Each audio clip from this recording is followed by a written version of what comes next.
What's your main complaint? இந்த இடத்துல வலிக்குது. என்ன பண்ணும்போது வலிக்குது? குனிறப்போ கரெக்டாக வலிக்குது. மற்றபடி வேறு எதுவும் இல்லை. எந்த மூமெண்ட்லேயும் பெயின் இல்லை, முன்னாடி குனியும் போது தான். மெயின் பெயின் எங்கே இருக்குது?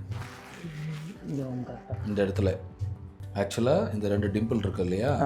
ஸோ இதில் லெஃப்ட் சைடு வந்து மேலே இருக்குது, ரைட் சைடு வந்து கீழே இருக்குது. It shows that there is an imbalance.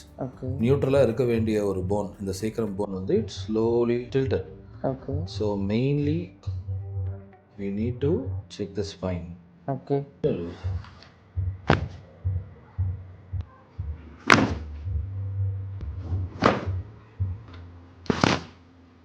இந்த மூமெண்ட் பண்ணால் வலிக்குதுன்னு சொன்னீங்க, அதை செக் பண்ணி பாருங்க. ஓகே, ரிலாக்ஸ்டாக இருக்கு. Okay, lie down, face down. Better than before. Better. முன்னாடி வந்து நிறைய மேலே இருந்துச்சு, இப்போ ஆல்மோஸ்ட் பெட்டர். கிரேட்.